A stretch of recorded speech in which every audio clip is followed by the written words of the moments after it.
Hi, I'm Father Mark Wilkie here at St. John the Baptist Catholic Church, and it's good to connect with you.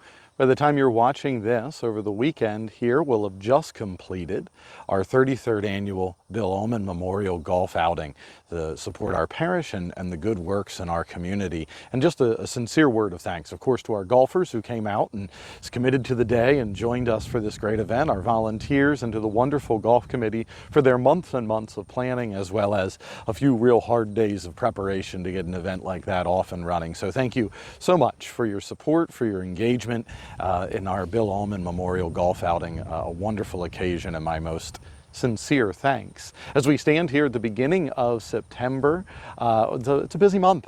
It's a very busy month. Obviously, school's in session. Religious Ed begins this week in the evenings on Wednesday and Thursday, so use some caution as you're moving through the property on those evenings, as well as during the day with so many children using our playgrounds and moving about with school in session, to just be mindful of that entrance up on Reehling Road as the preferred way to get in and out during the week. Just keeps everything moving safely and securely and quickly for those who want to get to their spots and get to their business about the parish and on our grounds to visit the church, the office, the adoration chapel, even the food pantry and clothing bank. Reehling Road is really the easiest way to come on and off the property while school's in session during the day and during the evening with Religious Ed getting started.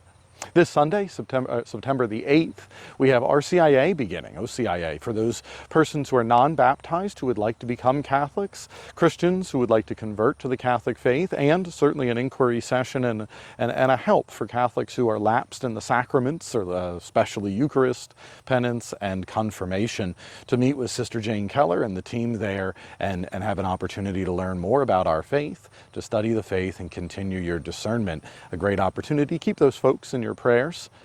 Some of them a long journey, some of them not as long, but an interest there to become Catholic beginning this Sunday after the 9 a.m. Mass, September the 8th. Also, just thinking about standing here on the Great Lawn, a busy month of September, next weekend, Sunday the 15th, we have our outdoor Mass at 11 a.m., followed by the old-fashioned parish picnic down in the social hall. We're asking folks, of course, there are no chairs out here, so bring a chair if you'd like a chair to sit in for the outdoor Mass at 11 a.m., but also bring a dessert to share to help build our community with that old-fashioned parish picnic immediately following that Mass on Sunday the 15th.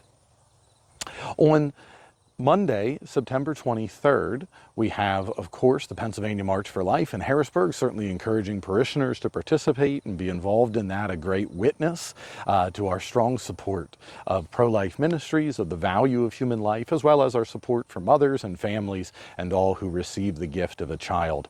And so please do take a look at that information and make the trip up to Harrisburg as you're able. Thinking about events in our community, on Saturday the 21st, it's the New Freedom Fest, so downtown has a lot of vendors and folks that are there, and our own school will have a tent and a spot as well. So please do take advantage of that great day of fun. We pray for good weather for all of our events, but a wonderful community event here in New Freedom on Saturday the 21st. As we look a little bit further ahead, because the fall just stacks up with events, our own 40 hours Eucharistic devotions and the Rosary Congress, that week of adoration and praying the Rosary publicly, has our 40 hours beginning on Sunday, October the 6th. And we'll have Monday, October the 7th, Tuesday, October the 8th, 3 days in a row.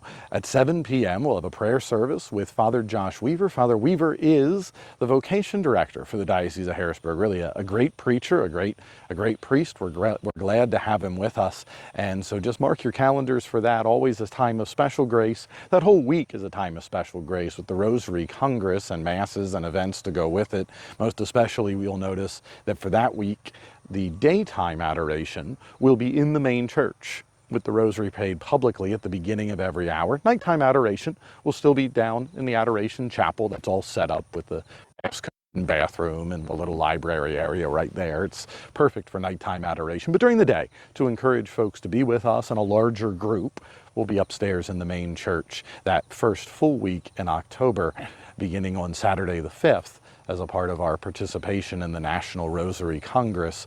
40 hours devotions, Sunday the 6th, Monday the 7th, Tuesday the 8th, with Father Weaver preaching at 7 p.m. prayer services on those 3 days. So jot that down and keep that in your calendar. We're collecting for those memorials, those flower memorials, to remember the living and deceased. For our 40 hours devotions, a great way to show our love for the Lord and to remember those that we pray for.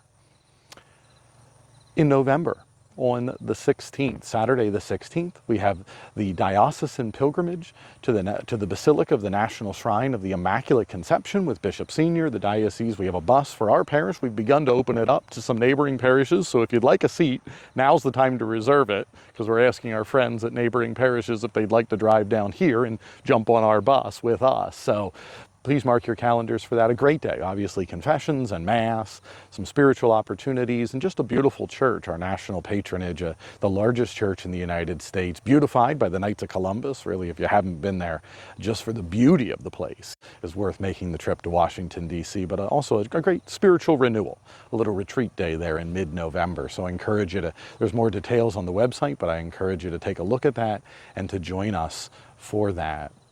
As we wrap up this week, just a note, a word of thanks. We're at about 68% of the diocesan annual campaign, the DAC. Certainly, we take advantage of diocesan services and helps with religious and sacramental programming and retreats, but also administratively, and with so many unexpected things happening, calling upon the diocese to guide and assist as we handle the unexpected as quickly and best as we can. And so just a word of thanks to those who have made gifts, those who continue to fulfill their pledges, and those who are prayerfully considering a gift. It's certainly an important resource for us as a parish so that we can operate professionally and well and stay Christ-focused throughout our mission. This weekend is September 7th and 8th. It's the 23rd weekend in Ordinary Time. We're looking forward to next weekend with that outdoor Mass at 11. But this weekend's the 23rd weekend, a beautiful opportunity for us to come together at the altar of the Lord and pray as His beloved children. Our Mass times are typical this week: 5 p.m. on Saturday afternoon, 7:30, 9, and 11 a.m. on Sunday morning. I'm looking forward to praying with you and praying for you. Thanks and God bless.